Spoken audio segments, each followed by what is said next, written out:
ब्रह्मसूत्र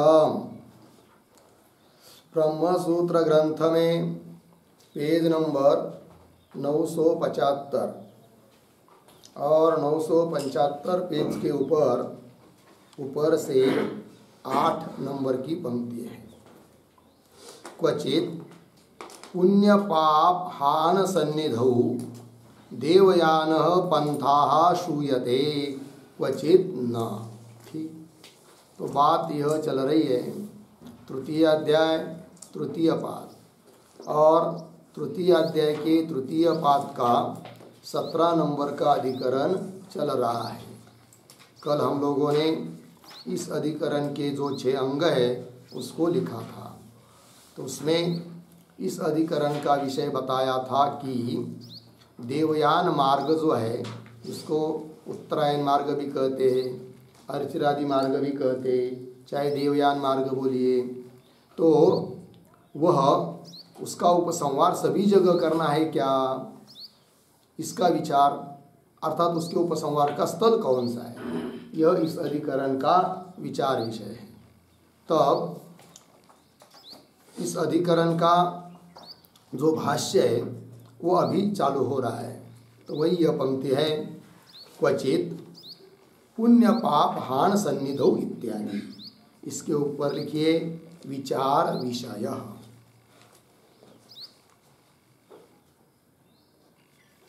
विचार विषय,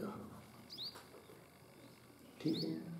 तो देखो भाई, तो क्वचित मतलब किसी श्रुति में क्या कहा है कि पुण्य पाप हान सन्निधौ, पुण्य पापों का त्याग वह करता है ज्ञानी पुरुष, ऐसा जिस श्रुति में बताया है वहीं पर उसके सन्निहित में ही देवयान मार्ग सुना है कहीं इस पर, और कई कई जगह पर देवयान मार्ग सुना नहीं है। तो जैसे हान अर्थात सुकृत दुष्कृत का त्याग किसी श्रुति में बताया है, किसी श्रुति में नहीं, और किसी श्रुति में हान के सन्निहित में उपायन भी है। अतः जहाँ केवल सुकृत दुष्कृत का त्याग बताया है वहाँ पर भी उस सुकृत दुष्कृत के उपायन का ग्रहण का उपसंहार किया जाता है। उसी प्रकार पुण्य पाप का त्याग जिस श्रुति में कहा है वहीं पर किसी जगह देवयान मार्ग भी बताया है, और कुछ कुछ जगह देवयान मार्ग बताया नहीं है। तो जहाँ पर देवयान मार्ग बताया नहीं है वहाँ पर उस मार्ग का उपसंहार संग्रह करना चाहिए या नहीं, ऐसा। तो पंक्ति देखिए, क्वचित मतलब किसी जगह अर्थात सगुण विद्या के प्रसंग में। तो क्वचित पर लिख के रख सकते सगुण विद्याया, सगुण विद्या का जहाँ प्रकरण है वहाँ पर पुण्य पाप हान सन्निधौ, पुण्य पाप का त्याग हान वो वहाँ पर भी बताया है, और उसके सन्निहित में देवयान पंथा मतलब मार्ग, देवयान मार्ग श्रुति ने कहा है। और क्वचित न, आगे का यहाँ का जो क्वचित शब्द है वहाँ क्वचित शब्द का अर्थ निर्गुण विद्यायाम, निर्गुण ब्रह्म विद्या जहाँ बताई है वहाँ पर देवयान मार्ग बताया नहीं है, क्वचित न। फिर ऐसे स्थिति में संशय होता है, तब वही करे तत्र संशय। ठीक है, तो क्या संशय का स्वरूप है भाई, तो वो बता रहे आगे, किम हानौ अविशेषेण एव देवयान पंथाः सन्निपतेत् उत विभागेन, कैसे, क्वचित सन्निपतेत् क्वचित न इति, ये हो गया संशय। किंतु संशय क्यों हो रहा है, तो तत्र संशय इत्यादि जो पंक्ति है उस तत्र के पूर्व में एक वाक्य लिखते हैं अवतरण के रूप में, तत्र हान सन्निधौ, तत्र हान सन्निधौ मार्गस्य श्रुतत्वात्, मार्गस्य श्रुतत्वात् अर्धविराम, आगे ज्ञाने मार्गस्य अनपेक्षितत्वात्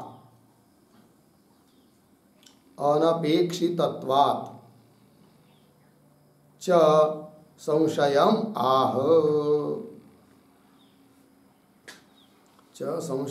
आह तत्र इति। ठीक है, देखिए भाई, हान के सन्निधान में मार्ग बताया है और ज्ञान में, ब्रह्म ज्ञान में मार्ग की अपेक्षा नहीं है। अतः संशय होता है कि यह देवयान मार्ग सभी के लिए है या कई कई उपासक आदि के लिए ही है, ज्ञानी के लिए नहीं है। इस प्रकार का संशय। पंक्ति लिखिए, तत्र संशय किम हानवो अविशेषेण, जहाँ जहाँ हान है वहाँ पर सभी जगह हान के संबंधी में अविशेषेण सामान्य रूप से देवयान पंथा सन्निपते, देवयान मार्ग प्राप्त हो जाता है सामान्य रूप से, समान रूप से। उत विभागेन, अथवा विभाग से देवयान मार्ग प्राप्त होता है। मतलब कैसे, और क्या स्पष्टीकरण तो कर रहे, क्वचित सन्निपते क्वचित न, मतलब कहीं पर देवयान मार्ग प्राप्त होता है, देवयान मार्ग कहीं पर है कहीं पर नहीं, ऐसी स्थिति है क्या, ये हो गया संशय। तब आगे चलिए, यथा तावत इत्यादि जो पंक्ति है उसके ऊपर लिखिए पूर्व पक्ष।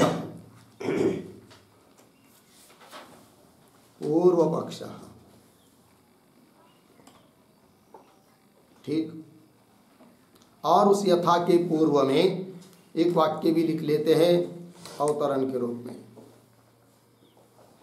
यथा हान सन्निधौ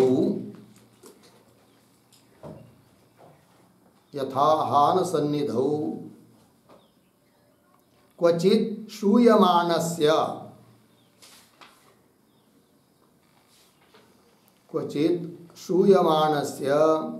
उपायनस्य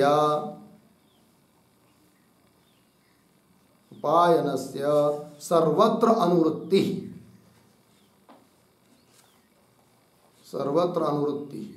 तथा क्वचित सुकृत दुष्कृत क्षय सन्निधौ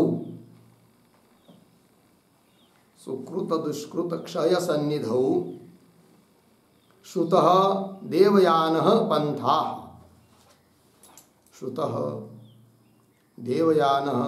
पंथाः केवल क्षय श्रवणे अपि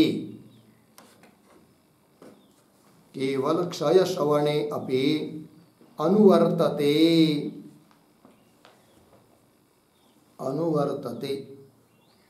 इति पूर्वपक्षं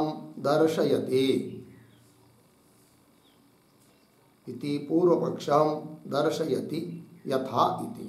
ठीक है, देखो भैया, यथा जिस प्रकार हान सन्निधौ, ये दृष्टांत के रूप में ले रहे, पीछे के अधिकरणों की बात, पीछे का 15वें अधिकरण में हुआ था ना कि हान सन्निहित में कहीं पर श्रुत है उपायन, किंतु उस उपायन का सर्वत्र अनुवृत्ति बताई थी जैसे पीछे, तथा उस प्रकार क्वचित किसी एक दो जगह सुकृत दुष्कृत क्षय के सन्निधान में श्रुत जो देवयान मार्ग है उसका भी सभी जगह संग्रह करना है। क्या, कहाँ पर, कि जहाँ केवल क्षय बताया है, सुकृत दुष्कृत का नाश बताया है और देवयान मार्ग बताया नहीं है, तो ऐसी जगह पर भी उस देवयान मार्ग का संग्रह करना है। क्या करना है, ऐसा कह रहा है कौन, पूर्व पक्षी। पंक्ति देखिए, तथा क्वचित सुकृत दुष्कृत क्षय सन्निधौ श्रुतः देवयान पंथा, केवल क्षय श्रवणे अपि, कि जहाँ पर केवल सुकृत दुष्कृत का क्षय बताया है, ऐसी जो निर्गुण ब्रह्म विद्या वगैरह वहाँ पर भी उसकी अनुवृत्ति होती है, देवयान मार्ग की अनुवृत्ति होती है, वहाँ पर भी देवयान मार्ग का उपसंग्रह करना चाहिए, ऐसा कह रहा है कौन, पूर्व पक्षी। यही पूर्व पक्षी की बात भाष्य पंक्ति में देखिए, यथा तावत जिस प्रकार की हानौ अविशेषेण एव उपायन अनुवृत्ति, 15वें अधिकरण की बात, कि जैसे हान अविशेषेण, सामान्य रूप से जहाँ भी हान है सभी जगह समान रूप से उपायन की अनुवृत्ति उक्ता कही थी। एवं अर्थात तथा देवयान अनुवृत्ति अपि भवितुम अर्हति। इसलिए देवयान मार्ग जहाँ बताया है वहाँ पर भी, और जहाँ नहीं बताया है वहाँ पर भी, अर्थात निर्गुण ब्रह्म विद्या में भी देवयान मार्ग की अनुवृत्ति होनी चाहिए, पूर्व पक्षी कह रहा है। देवयान अनुवृत्ति भवितुम अर्हति इति हो गया, ये पूर्व पक्ष हुआ। आगे चलिए, अस्याम प्राप्तौ आचक्ष्महे, तो अस्याम इत्यादि के ऊपर लिखिए सिद्धांत।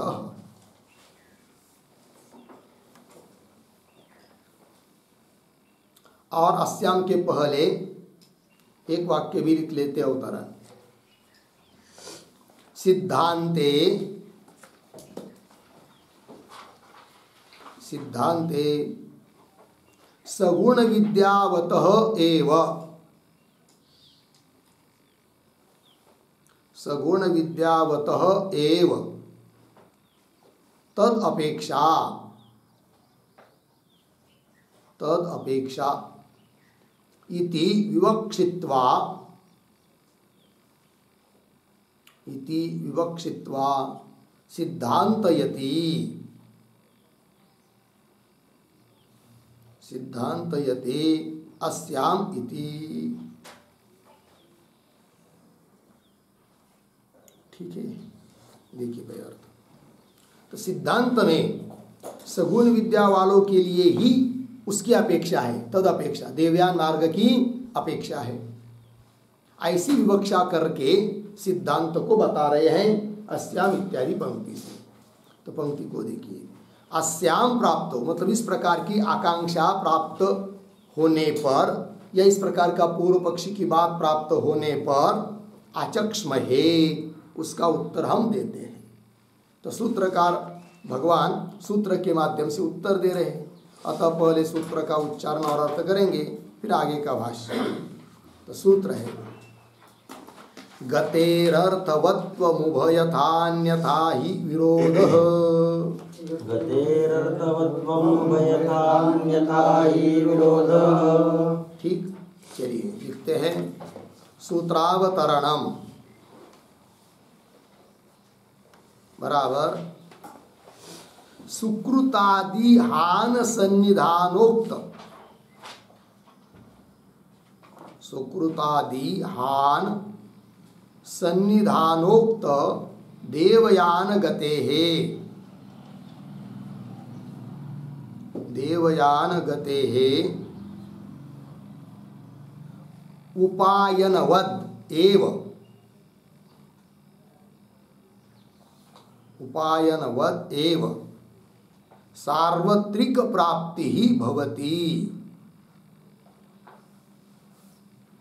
सार्वत्रिक प्राप्ति ही भवति इति एवं पूर्व पक्षे प्राप्ते, पूर्व पक्षे प्राप्ते आह, आह, फिर नीचे की पंक्ति में सूत्रम गतेरर्थवत्वम यथान्यथा ही विरोध, 3:3-29 पदच्छेद, गतेहे अर्थवत्वम उभयथा अन्यथा ही विरोधः, फिर नीचे पदार्थोक्ति ही बराबर प्रतीक गतेहे बराबर देवयानस्य पथः, देवयानस्य पथः अर्धविराम, फिर प्रतीक अर्थवत्वम बराबर प्रयोजनवत्वम, प्रयोजनवत्वम। पुनः प्रतीक उभयथा,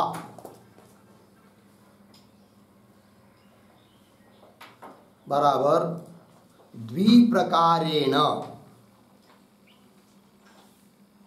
द्विप्रकारेण अर्थात विभागेन भवितुम अर्हति, विभागेन भवितुम अर्हति। पूर्ण विराम। क्वचित सगुण विद्यायाम, क्वचित सगुण विद्यायाम देवयान मार्गः अस्ति, देवयान मार्गः अस्ति, अर्धविराम। निर्गुण विद्यायाम, निर्गुण विद्यायाम नास्ति इत्यर्थः, इत्यर्थ। पूर्ण विराम कंस बंद। आगे प्रतीक अन्यथा ही, बराबर अविशेषेण, अविशेषेण सर्वत्र देवयान मार्गोपसंहार अभ्युपगमे, सर्वत्र देवयान मार्गोपसंहार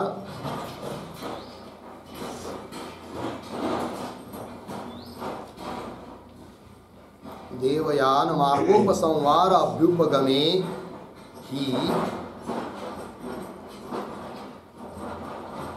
फिर आगे प्रतीक विरोध, बराबर उद्धरण चिन्ह में विद्वान पुण्य पापे विधूय, विद्वान पुण्य पापे विधूय निरंजनः, निरंजनः परमं साम्यम उपैति, परमं साम्यम उपैति। उद्धरण चिन्ह बन मुंडक 3:1-3। आगे इति श्रुति विरोधः स्यात्, श्रुति विरोधः स्यात्। पूर्ण विराम। तस्मात्, तस्मात् न निर्गुण विद्यायाम, न निर्गुण विद्यायाम मार्गोपसंहारः इति, मार्गोपसंहारः इति हो गया। देखिए भाई यार, तो सुकृतादि हान सन्निधानोक्त, सुकृतादिकों का त्याग के सन्निहित में कहा हुआ जो देवयान गते है, देवयान मार्ग, गति मतलब मार्ग, देवयान मार्गस्य उपायन की तरह, जैसे पीछे उपायन का सभी जगह उपसंहार बताया था, उसी प्रकार सार्वत्रिक, सार्वत्रिक प्राप्त सभी जगह ये देवयान मार्ग प्राप्त होने होता है, प्राप्ति भवती। इस प्रकार का पूर्व पक्ष प्राप्त होने पर सिद्धांती अपनी बात कह रहे सूत्र के माध्यम से। तब सूत्र हुआ गतेरर्थवत्वम वयथा अन्यथा विरोध। फिर आगे पदार्थोक्ति में लिख रहे प्रतीक है गते, गते शब्द करते देवयानस्य पथ, देवयान मार्ग का अर्थवत्व अर्थात प्रयोजनवत्व कैसा है, उभयथा, दोनों प्रकार से है। मतलब विभागे न भवितुम अर्हति, अर्थात कैसा, फिर तो और स्पष्ट कर रहे क्वचित किसी सगुण विद्या में देवयान मार्ग है और निर्गुण ब्रह्म विद्या में देवयान मार्ग नहीं है। इस प्रकार उभयथा विभाग करके देवयान मार्ग प्रयोजन वाला है, ये बात बता दी। सभी जगह उसका उपसंहार नहीं है। यदि सभी जगह उपसंहार मानेंगे तो क्या दिक्कत, वही करे फिर अन्यथा ही। अन्यथा ही का मतलब अविशेषेण सर्वत्र देवयान मार्गोपसंहार अभ्युपगमे ही, सभी जगह सामान्य रूप से सगुण निर्गुण सभी विद्याओं में देवयान मार्ग का उपसंहार स्वीकार करोगे तो विरोध होगा। किसके साथ? श्रुति के साथ। कौन श्रुति है? तो श्रुति दे रहे हैं विद्वान पुण्य पापे विधूय, विद्वान ज्ञानी पुरुष पुण्य पाप को छोड़कर त्याग करके निरंजन अर्थात असंग परमम सबसे श्रेष्ठ साम्यम ऐसा जो ब्रह्म उपैति उस ब्रह्म स्वरूप को प्राप्त होता है, अर्थात उसकी कहीं पर भी गति होती नहीं है। यदि कहीं अन्य प्राप्तव्य स्थान रहता तो उसके लिए फिर मार्ग की अपेक्षा ज्ञानी पुरुष को भी पड़ती, किंतु जैसे सगुण उपासना करने वालों के लिए उस सगुण उपासनाओं का जो देशांतर में फल है उस फल को प्राप्त करने के लिए वहाँ जाना पड़ता है, अतः उनको तो मार्ग की अपेक्षा है। किंतु निर्गुण ब्रह्म विद्या वाले जो है ज्ञानी उनको तो यही पर ब्रह्म स्वरूप वो हो जाते हैं और कोई प्राप्तव्य है ही नहीं देशांतर में, अतः उनको मार्ग की जरूरत नहीं है। अतः निर्गुण विद्या में मार्ग का उपसंहार नहीं होगा, ये सिद्धांती कह रहे हैं, नहीं तो इस श्रुति के साथ विरोध होगा।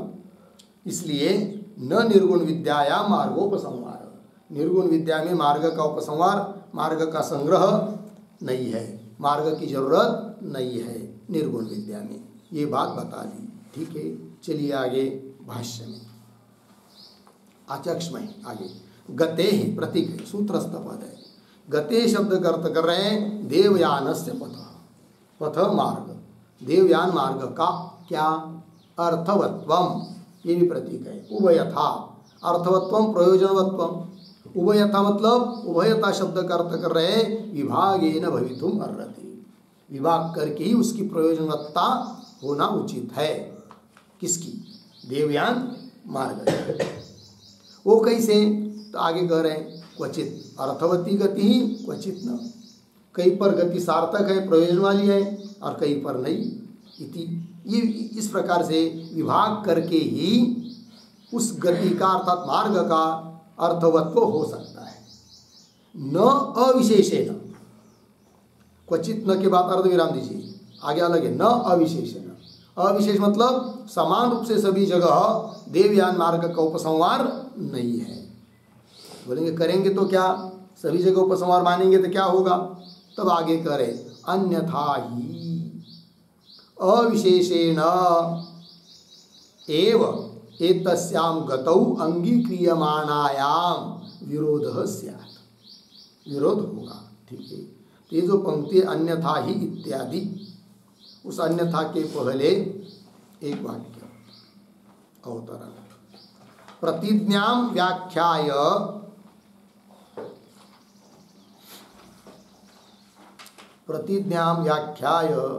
हेतुम व्याख्याति, हेतुम व्याख्याति अन्यथा इति। ठीक है, देखो भाई, प्रतिज्ञा का व्याख्यान करके आप हेतु का व्याख्यान कर रहे हैं। प्रतिज्ञा क्या हुई कि देवयान मार्ग की अर्थवत्ता विभाग करके है, सभी जगह सामान्य रूप से नहीं है, ये प्रतिज्ञा हुई। बोलेंगे क्यों? सभी जगह सामान्य रूप से मानेंगे तो विरोध होगा, यही कह रहे अन्यथा इत्यादि पंक्ति से हेतु का स्पष्टीकरण। अन्यथा ही मतलब अविशेषेण एव, अविशेषेण मतलब सामान्य रूप से, ही एतस्याम गतो अंगीक्रियमाणायाम, इस गति का इस मार्ग का यदि सामान्य रूप से सभी जगह स्वीकार करेंगे तो स्वीकार करने पर अंगीक्रियमाणायाम सत्याम करने पर विरोध स्यात्, विरोध होगा। किसके साथ विरोध होगा? श्रुति के साथ। कौन श्रुति है? वो श्रुति दे रहे पुण्य पापे विधूय निरंजन परमम साम्यम उपैति, पुण्य पाप इनको छोड़कर विधूय त्याग करके निरंजन निर्मल असंग संग रहित होता हुआ है कि नहीं, कि वह निरंजन परमम साम्यम, असंग और परम सर्व सबसे उत्कृष्ट जो साम्य अवस्था ब्रह्म अवस्था ब्रह्म स्थिति उसको वो उपैति प्राप्त होता है, ये श्रुति कह रही है। और मार्ग कहेंगे इस श्रुति के साथ विरोध होगा, क्योंकि इस श्रुति में तो ब्रह्म की प्राप्ति बताई और ब्रह्म तो यही पर है, वो तो कहीं प्राप्त करने के लिए अन्य जगह जाना नहीं है, ये बात। आगे इति अस्याम श्रुतौ देशांतर प्रापणी गति ही विरुद्धेत, इस श्रुति में देशांतर को प्राप्त करने वाली गति बताई नहीं है, अतः उस गति के साथ विरोध होगा। यदि निर्गुण ब्रह्म विद्या में भी गति मानेंगे तब ये बात कह दी। आगे चलिए, उसी को स्पष्ट कर रहे और आगे, कथम ही निरंजन अगंता देशांतरं गच्छेत, शब्दों का थोड़ा अन्वय, ही अगंता पीछे, निरंजन आगे, देशांतरम फिर शुरू में, कथम अंतिम में गच्छेत। ठीक, अरे जो पंक्ति है कथम, उस कथम के पहले एक वाक्य, विरोधम एव साधयति, विरोधम एव साधयति कथम इति। ठीक है, देखो भाई अर्थ। अभी पीछे के वाक्य में कहा था कि विरोध होगा, कैसा होगा विरोध, उसको ही स्पष्ट कर रहे हैं कथम ही इत्यादि पंक्ति से ही, क्योंकि अगंता, अगंता मतलब कहीं पर भी न जाने वाला, ऐसा जो निरंजन शुद्ध निर्मल असंग परमात्मा, देशांतरम, और वो परमात्मा स्वरूप हो गया ज्ञानी, ऐसी स्थिति में वह देशांतरम कथम गच्छेत, अन्य देश को कैसा जाएगा, अर्थात नहीं जाएगा। श्रुति कह रही है, गति का मना कर रही है, और गति मानेंगे श्रुति के साथ विरोध होगा, ये बात कह रहे हैं। तो देशांतरम कथम गच्छेत, इस पंक्ति के आधार पर एक वाक्य लिखी टिप्पणी, सर्वगतस्य असंगस्य, सर्वगतस्य असंगस्य आत्मनः, आत्मनः न उपाधि अतिरेकेण, न उपाधि अतिरेकेण गति उपपत्ति ही, गति उपपत्ति ही, गत्युपपत्ति ही इत्यर्थः। ठीक है, देखो भाई, सर्वगतस्य असंगस्य आत्मना, सर्वगत है, आत्मा व्यापक है, गति परिचिन्न में होती है, व्यापक में नहीं। कोई परिचिन्न वस्तु व्यक्ति है तो वहाँ का वहाँ, यहाँ से वहाँ तक जा सकता है, गति हो सकती है, मार्ग हो सकता है, उसके लिए गमन हो सकता है, किंतु जो सभी जगह पहले से ही प्राप्त है उसकी गति कहाँ से होगी।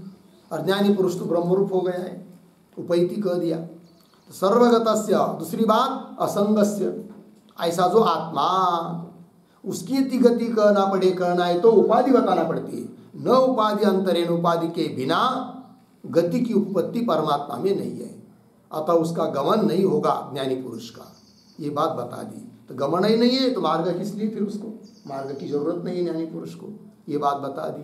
ठीक, आगे चलिए, गंतव्यम च परमं साम्यम न देशांतर प्राप्त्यायत्तम इति अनर्थक्यम एव अत्र गतेः मन्यामहे। ठीक है, शब्दों का थोड़ा सा अन्वय करते पहले, गंतव्यम च परमं साम्यम, फिर न को छोड़कर आगे, देशांतर प्राप्त्यायत्तम, पीछे न, आगे इति, एक शब्द छोड़कर आगे पुनः इति के बाद अत्र गतेः, पीछे अनर्थक्यम एव, अंतिम में मन्यामहे। हो गया, देखो भाई, और ये जो पंक्ति चालू हुई ना गंतव्यम, उसके पूर्व में एक वाक्य लिख लीजिए अवतरण के रूप में, गंतृ रूप आलोचनया, गंतृ रूप आलोचनया गतेः अयोगम उक्त्वा, गतेः अयोगम उक्त्वा, आगे गंतव्य रूप आलोचनया, गंतव्य रूप आलोचनया अपि तद अयोगम आह गंतव्यम इति। हो गया। देखो भाई, अभी पीछे के वाक्य में, भाष्य में जो गति का आयोग बताया और अनुचितता बताई, वो किस बात को लेकर तब करे, गंतृ रूप आलोचना, गंता जाने वाला, उसका विचार करेंगे। उसके विचार से, उसके आलोचन से, उसके चिंतन से गते अयोगम उक्ता, गति का आयोग बताया। क्योंकि गंता कौन है? आत्मा, परमात्मा। कैसे? क्योंकि वो ज्ञानी पुरुष परमात्मा रूप हो गया, उसकी गति मानोगे तो गंता हो जाएगा आत्मा, और उसका चिंतन करेंगे तो गति उसकी हो ही नहीं सकती है। गति का आयोग बताया क्योंकि वो सर्वव्यापक है। तो गंतृ रूप आलोचनया गते अयोगम उक्त्वा, गति का आयोग कहकर अब गंतव्य रूप आलोचनया, है ही नहीं, बात होती कि नहीं, गंता गंतव्य, और एक होता है गमन। गंता मतलब जाने वाला, गंतव्य मतलब जहाँ जाना है वो स्थान गंतव्य हुआ, और जो जाया जाता है वो हुआ गमन। गंता गमन गंतव्य। तो गंता की दृष्टि से विचार करने पर भी गमन की, गति की, मार्ग की अनुचितता है, और गंतव्य रूप का विचार करेंगे तो भी गति की अनुचितता है, उचितता नहीं है, इस बात को कह रहे हैं। तो गंतव्य रूप आलोचनया अपि तद अयोगम गते अयोगम आह। ठीक, पंक्ति देखिए, गंतव्यम लग गया, गंतव्यम च परमम साम्यम। गंतव्य ज्ञानी पुरुष को कहाँ जाना है भाई? कहीं जाना नहीं है। परम साम्य, साम्य मतलब परमात्मा, समान रूप से विद्यमान, सबसे उत्कृष्ट परमात्मा, यही उसका प्राप्तव्य है, और वो तो यहीं पर है, और कहीं उसके लिए जाना नहीं है। तो गंतव्यम च परमम साम्यम, प्राप्त करने योग्य प्रापणीय जो परम साम्य है वह देशांतर प्राप्ति आयत्तम न, देशांतर में वो हो फिर उसकी प्राप्ति करना हो ऐसा नहीं है।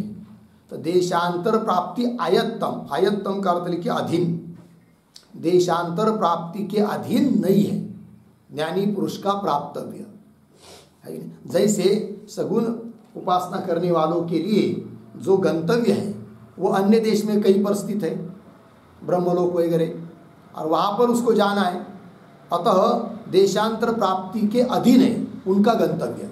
किनका? सगुण ब्रह्म उपासना करने वालों का। किंतु ज्ञानी पुरुष का ऐसा नहीं है, वही कह रहे। तो देशांतर प्राप्ति आयत्तम न इति, ऐसा होने के कारण अत्र गते हे अनर्थक्यम मन्यामहे। अत्र, अत्र मतलब शाबाश, अत्र शब्द का अर्थ लिखिए निर्गुण विद्यायाम।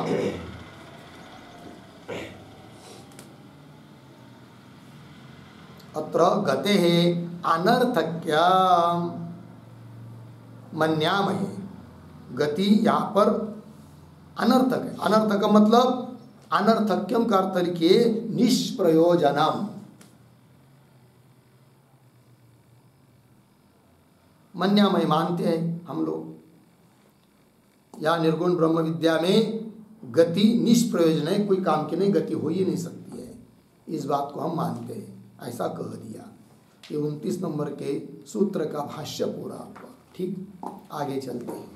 अब इस अधिकरण का दूसरा सूत्र, तो सूत्र का उच्चारण और अर्थ देख लेंगे, फिर उसके बाद उसका भाष्य। सूत्र है उपपन्नस्तल लक्षणार्थोपलब्धेर लोकवत्।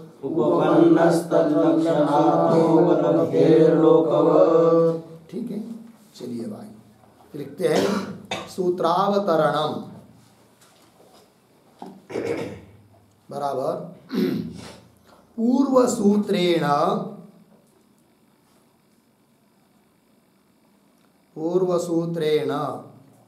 निर्गुण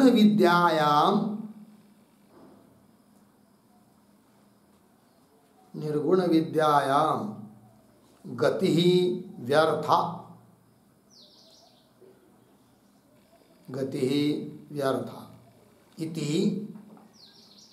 इति प्राधान्येन प्रदर्शितम्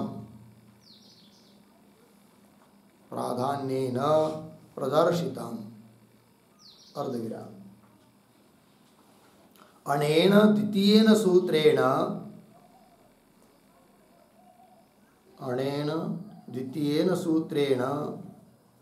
पर्यंक विद्यायां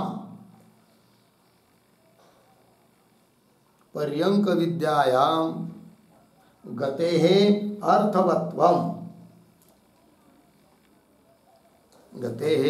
अर्थवत्वं प्राधान्येन प्रदर्शयति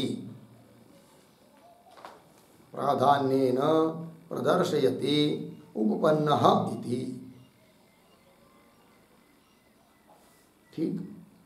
फिर नीचे की पंक्ति में सूत्रम बराबर उपपन्नस्तल्लक्षणार्थोपलब्धेर लोकवत् 3:3:30।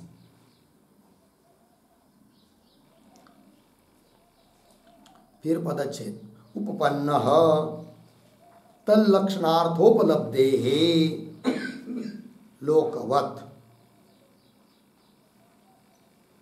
ठीक। फिर नीचे की पंक्ति में पदार्थोक्ति बराबर कौंस में लिखिए गतेः बराबर देवयान मार्गस्य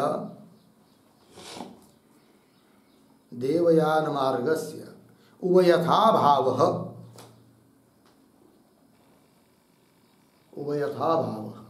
बराबर विभागेन व्यवस्था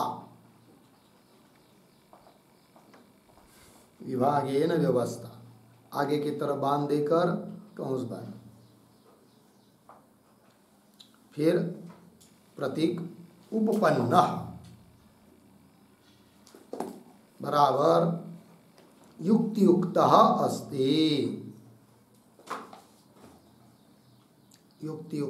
अस्ति पूर्ण विराम।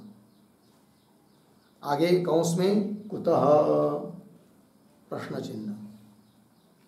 फिर आगे की तरफ बांध देकर कौंस बांध। फिर आगे प्रतीक है तल्लक्षणार्थोपलब्धेः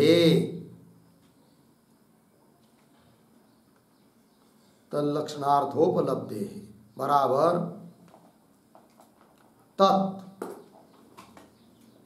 तत् बराबर सा बराबर गति बराबर मार्ग। आगे लक्षणम बराबर कारणम यस्य पर्यंकस्त ब्रह्म प्राप्ति रूपस्य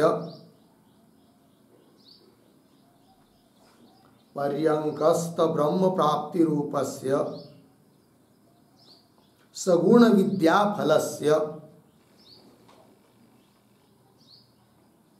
विद्याफलस्य सह तल्लक्षणार्थः अर्धविराम तस्य उपलब्धेः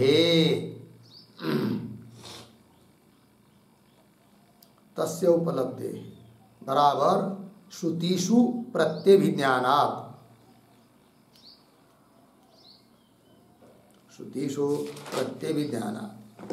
ठीक है।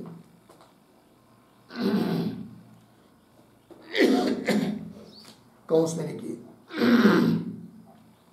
देवयानादि मार्ग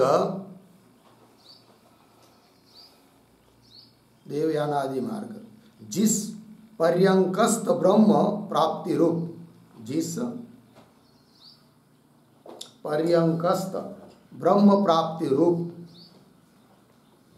सगुण विद्या के फल में कारण है। सगुण विद्या के फल में कारण है, पूर्ण विराम। उस सगुण विद्या में ही, उस सगुण विद्या में ही मार्ग अर्थवान है, मार्ग अर्थवान है, अर्धविराम। निर्गुण विद्या में नहीं।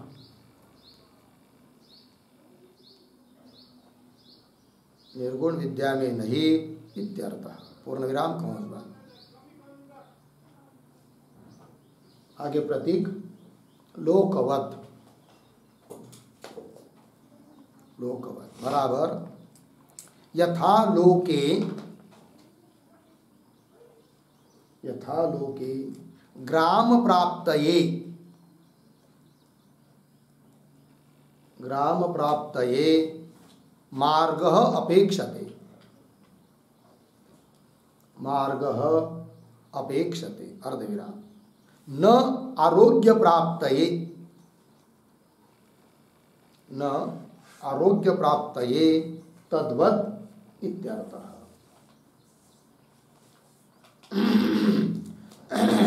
हो गया। देखिए भाई अर्थ तो सूत्रावतरण में लिख रहे हैं। तो पूर्व सूत्रे, ये दो सूत्रों का यह अधिकरण है। उसमें से पहला अर्थात 29 नंबर का जो सूत्र हुआ गतेरर्थवत्वमुभयथान्यता विरोध, इस सूत्र के द्वारा क्या कहा गई, क्या कहा गया मुख्य रूप से वो कह रहे हैं।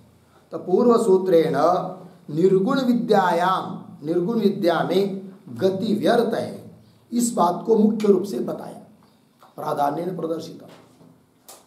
फिर अब अनेन द्वितीयन सूत्रेण, इस दूसरे सूत्र के द्वारा अर्थात उपपन्नस्त लक्षणार्थोपलब्धेर लोकवत, इस सूत्र के द्वारा क्या कहना है तब कह रहे।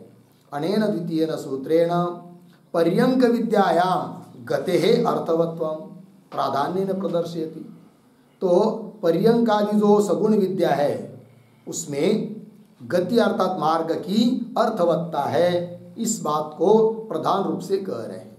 ठीक है ना। पीछे के सूत्र में निर्गुण विद्या में गति व्यर्थ है, इस बात को बताया। अब सगुण विद्या में गति प्रयोजन वाली है, इस बात को बताना है। ठीक है। तो फिर सूत्र आया उपपन्नस्त लक्षणार्थोपलब्धेर लोकवत। फिर पदार्थोक्ति में लिख रहे हैं, कौन में लिखा गते, अर्थात देवयान मार्गस्य उभयता भाव, जो कि पीछे के सूत्र में बताया है। अर्थात विभाग रूप, विभाग से व्यवस्था जो बताई है वह उपपन्न है, अर्थात युक्त युक्त है। बोलेंगे क्यों? इसलिए कि हेतु दे रहे हैं तल लक्षणार्थोपलब्ध है। ठीक। तत् मतलब गति मार्ग, लक्षण शब्द का अर्थ किया है कारण, अर्थ अर्थात प्रयोजन। तो वह मार्ग है कारण जिस प्रयोजन में, सगुण विद्या के फल में, है कि नहीं, उस सगुण विद्या में ही वह मार्ग उपलब्ध होता है, ये कह रहे। फिर तत् मतलब सा अर्थात गति अर्थात मार्ग। ठीक। और फिर आगे लक्षण पद आया, लक्षण मतलब कारण। तो वह मार्ग है कारण जिस पर्यंकस्त ब्रह्म प्राप्ति रूप सगुण विद्या के फल में, है कि नहीं। सगुण विद्या, सगुण उपासना करेंगे तो पर्यंक पर, पलंग पर स्थित जो ब्रह्म है वहाँ पर बैठने को मिलेगा, उसके साथ में, उसके साथ संवाद करने को मिलेगा, ये फल है। तो यस्य पर्यंकस्त ब्रह्म प्राप्ति रूपस्य सगुण विद्या फलस्य सह तल्लक्षणार्थ, ऐसा जो फल है कि नहीं, उस फल को कहेंगे तल्लक्षणार्थ। मतलब तत् मतलब गति है, लक्षण मतलब कारण, जिस फल के लिए, जिस अर्थ के लिए, उस अर्थ को अर्थात उस सगुण विद्या को फल को कहेंगे, सगुण विद्या के फल को कहेंगे क्या? तल्लक्षणार्थ। फिर आगे तस्य उपलब्धि है, और उसके लिए ही वो मार्ग की उपलब्धि है, अर्थात श्रुतियों में उसका ही प्रत्यभिज्ञान हो रहा है। उसके लिए मार्ग की गति बताइए, मार्ग बताया है। तो अर्थ लिख दिया, देवयान आदि मार्ग जिस पर्यंकस्त ब्रह्म प्राप्ति रूप सगुण विद्या के फल में कारण है, वह हुआ तल्लक्षणार्थ। फिर उस सगुण विद्या में ही मार्ग अर्थवान है, ठीक है ना, निर्गुण विद्या में नहीं। ये बात हो गई। अर्थ उपलब्ध है, उसमें वो प्रयोजन वाला है, ऐसी उपलब्धि होती है, ये बात हो गई। तल लक्षणार्थोपलब्ध है, वह विद्या तद मतलब वह मार्ग कारण है जिसमें ऐसे जो फल उसके लिए ही वह प्रयोजन वाला उपलब्ध होता है मार्ग। इसलिए उपपन्न है पीछे के सूत्र में कही हुई बात। दृष्टांत लोकवत, तो लोकवत का स्पष्टीकरण कर रहे हैं।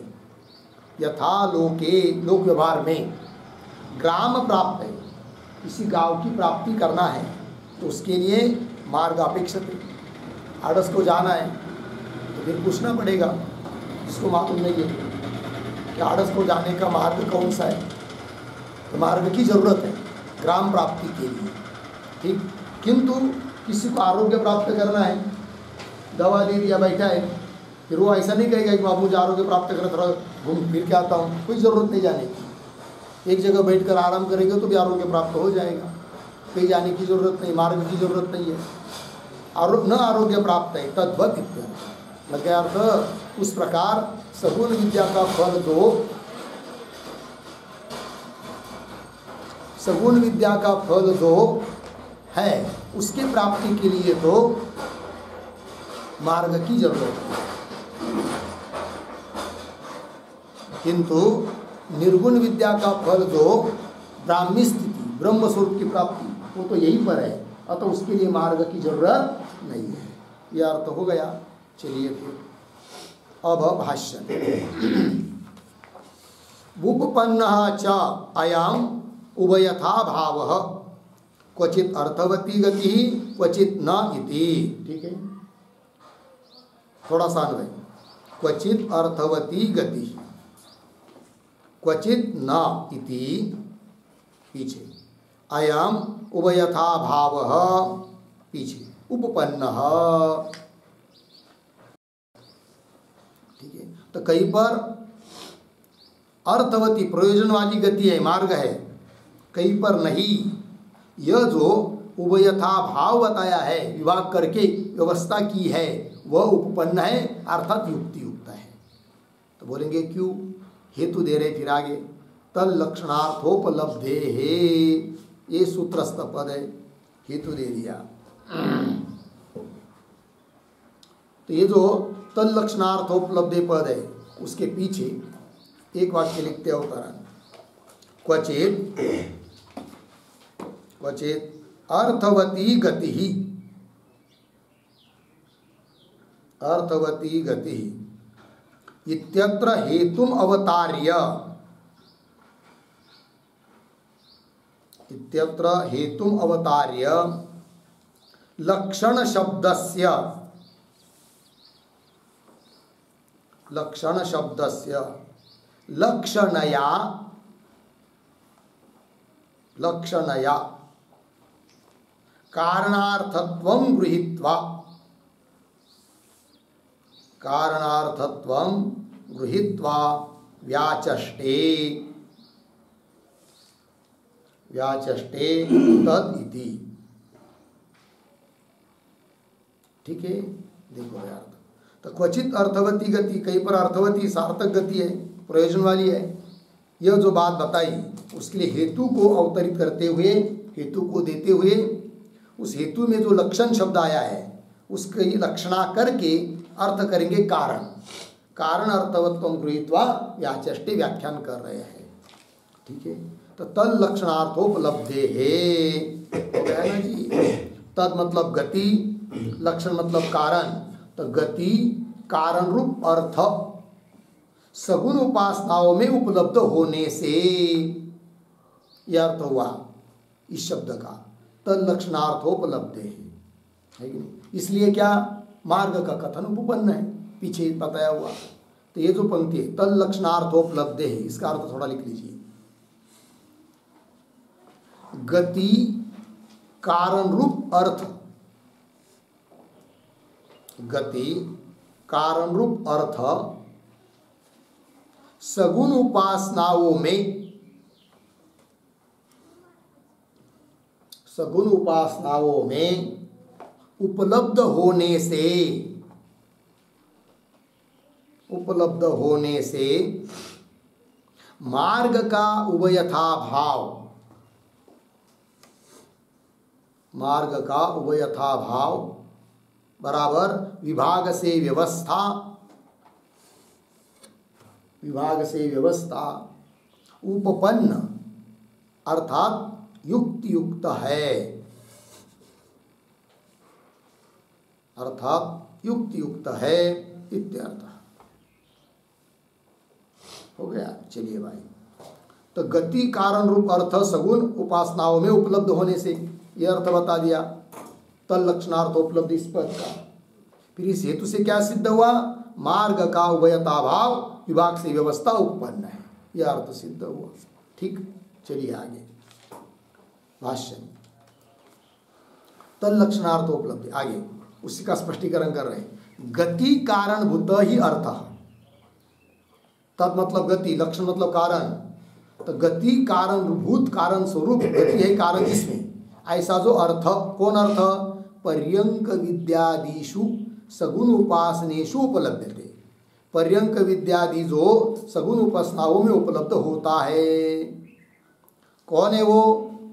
ऐसा अर्थ तब आगे कह रहे तत्र ही पर्यंका, पर्यंकारोहणम अर्धविराम, पर्यंकस्तेन ब्रह्मणा संवदनम अर्धविराम, विशिष्ट गंधादि प्राप्ति च इति एवमादि बहुदेशांतर प्राप्त्यायत्तम फलम श्रूयते अर्धविराम, तत्र अर्थवती गति। हो गया। ठीक है, चलिए भाई।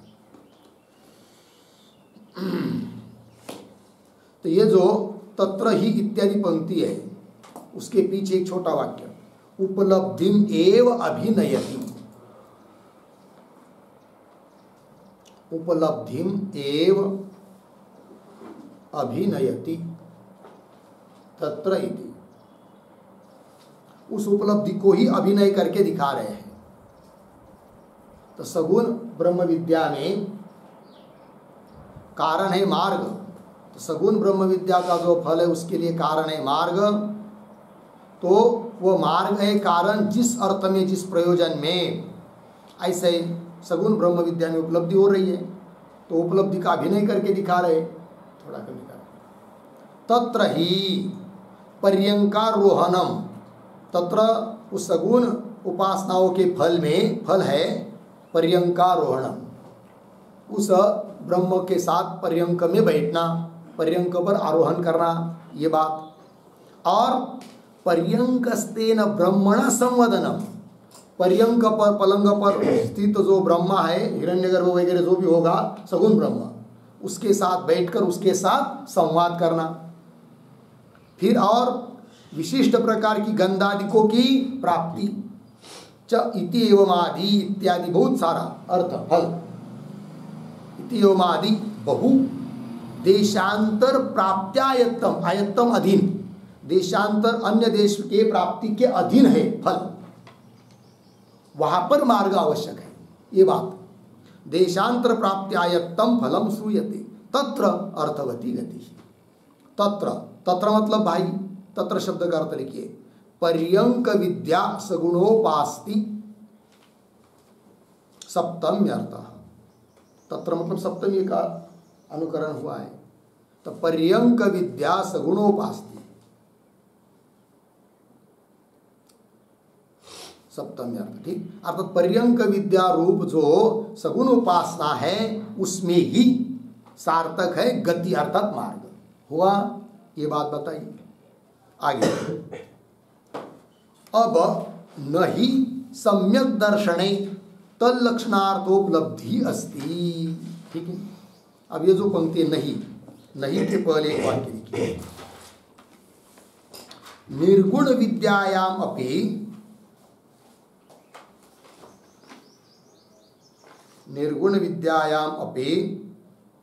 हेतुः अस्तु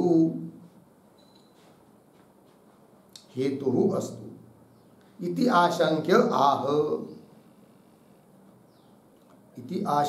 आह नहीं इति। ठीक है, चलिए। कदाचित पूर्व पक्षी कहेगा कि निर्गुण विद्या में भी वो हेतु मान लो, गति की प्रयोजनता मान लो, ऐसा कोई कहता है तो उत्तर दे रहे नहीं, सम्यक दर्शने तल्लक्षणार्थोपलब्धि अस्ति, तल्लक्षणार्थोपलब्धि ही सम्यक दर्शने न अस्ति नास्ति, है कि नहीं। तल्लक्षणार्थोपलब्धि जो हेतु है अभी ऊपर बताया उसका अर्थ कर चुके हैं, वह सम्यक दर्शन में नहीं है। सम्यक दर्शन मतलब ब्रह्म साक्षात्कार, ब्रह्मानुभूति, उसमें नहीं है, यथार्थ ज्ञान में नहीं है। अर्थात वह गति मार्ग उस फल को प्राप्त करने के लिए कारण नहीं है, यह अर्थ हुआ, ब्रह्मरूप फल प्राप्त करने के लिए। आगे चलिए, न ही आत्मैकत्व दर्शिनाम इत्यादि पंक्ति आ रही है। यहाँ पर भी जो नहीं इत्यादि पंक्ति चालू हो रही है उसके पीछे एक वाक्य लिखी छोटा, तदेव उपपादयति नहीं इति। जो अभी पीछे की पंक्ति में बताया भाष्य में, सम्यक दर्शन में तल्लक्षणार्थोपलब्धि नहीं है, उसी का स्पष्टीकरण कर रहे हैं नहीं इत्यादि पंक्ति से।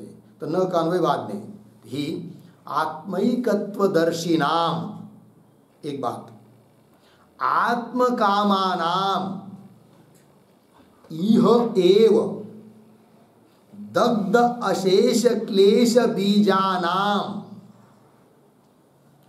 आरब्ध भोग कर्माशय क्षपण व्यतिरेकेन अपेक्षितव्यम किंचित अस्ति, किंचित न अस्ति।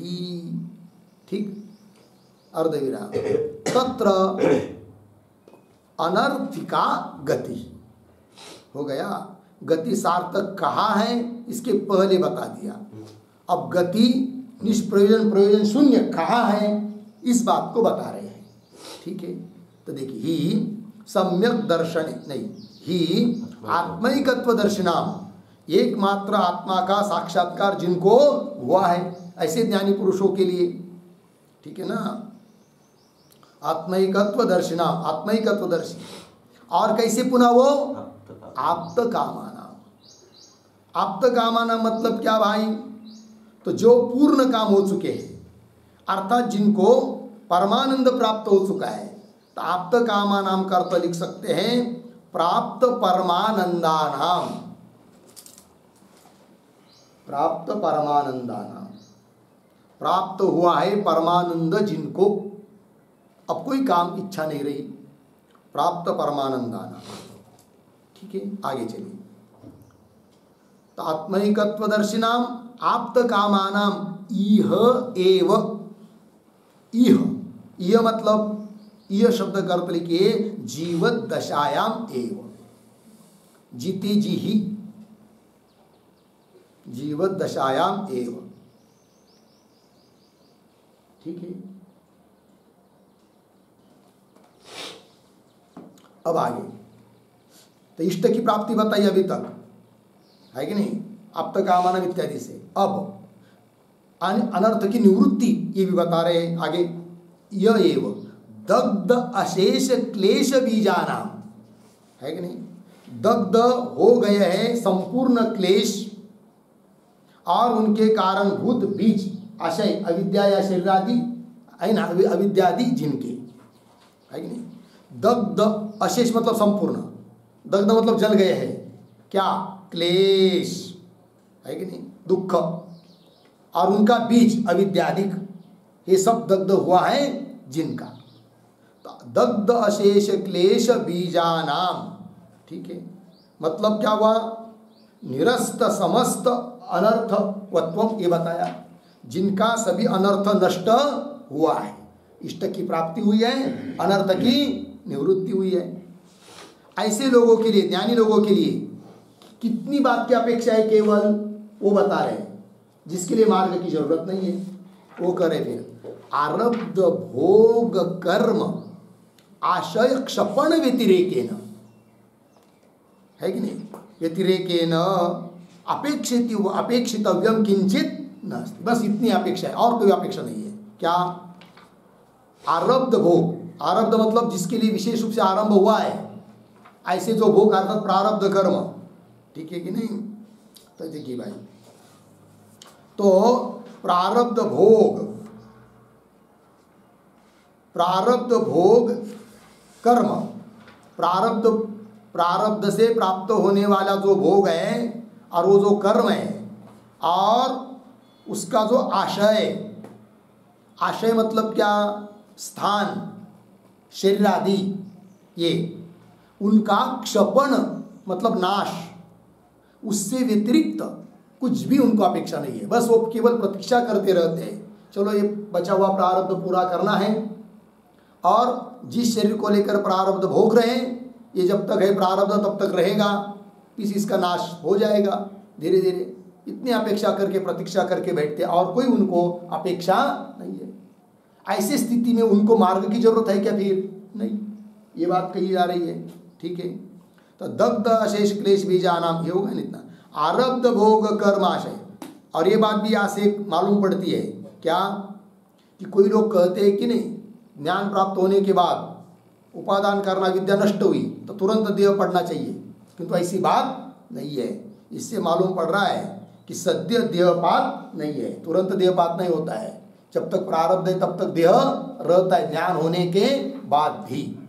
वही कह रहे फिर आरब्ध भोग कर्म आशय क्षपण नाश, उसके व्यतिरेकेण अपेक्षितव्यम किंचित न अस्ति। कोई फल उसको विशेष रूप से, कोई लोकांतर प्राप्ति की अपेक्षा ही नहीं है, जिसके लिए मार्ग की जरूरत पड़े। अतः ज्ञानी के लिए मार्ग की अपेक्षा नहीं। वही कह रहे फिर तत्र अनर्थिका गति, तत्र निर्गुण विद्यायाम किंवा बोधे, ज्ञाने, ज्ञान में, बोध में, निर्गुण ब्रह्म विद्या में, साक्षात्कार में, सम्यक दर्शने इत्यर्थ। तत्र का अर्थ सबसे अच्छा क्या होगा? सम्यक दर्शने। अनर्थिका गति, अनर्थिका शब्द का अर्थ लिखिए प्रयोजन शून्य, गति मतलब मार्ग, अनर्थिका मतलब प्रयोजन शून्य, वहां पर मार्ग का कोई प्रयोजन नहीं है।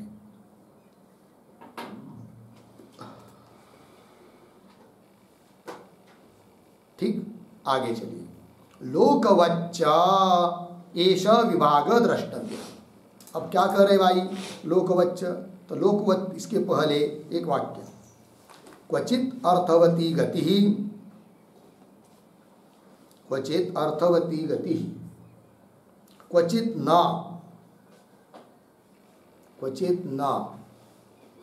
इति उक्तम सौत्रेण दृष्टान्तेन स्पष्टयति, सौत्रेण दृष्टान्तेन स्पष्टयति लोकवच्च इति। ठीक है, देखो भाई, कहीं पर अर्थवती सार्थक है गति, प्रयोजन वाली है, कहीं पर नहीं। ये जो बात कही, उस बात को सूत्र में ही दिया हुआ जो दृष्टांत है उसके द्वारा स्पष्ट कर रहे हैं। ठीक है, लोकवत इत्यादि पंक्ति है। तो पंक्ति देखिए, लोकवत सूत्रस्थ पद है, पद प्रतीक है। लोकवच्च एष विभाग, एष विभाग लोकवत द्रष्टव्य, लोगों की तरह समझना चाहिए। मतलब लोकवत कैसे भाई? तो दृष्टांत का स्पष्टीकरण, यथा लोके ग्राम प्राप्तौ देशांतर प्रापण पंथा अपेक्षते, पंथा अपेक्षते अर्धविराम, न आरोग्य प्राप्त एवं इह अपि इति। ठीक है ना? यथा जिस प्रकार लोक व्यवहार में ग्राम प्राप्त हो, किसी गांव की प्राप्ति करनी है तो देशांतर प्रापण, अन्य देश को ले जाने वाला, प्राप्त कराने वाला, पहुंचाने वाला, पंथाः अपेक्षते, मार्ग की जरूरत होती है। न आरोग्य प्राप्त हो, किंतु आरोग्य प्राप्ति के लिए मार्ग की जरूरत नहीं है। न आरोग्य प्राप्त हो एवं, ये दृष्टांत हुआ, इस दृष्टांत की तरह एवं इह अपि इति। इह मतलब, यह शब्द का अर्थ लिखिए सगुण निर्गुण विद्यायाम, सगुण निर्गुण विद्यायाम। उस प्रकार इस सगुण निर्गुण विद्या के बारे में भी समझना चाहिए। अर्थात सगुण विद्या में मार्ग की जरूरत है, निर्गुण विद्या में जरूरत नहीं, ऐसा समझना चाहिए। ठीक है, चलिए आगे।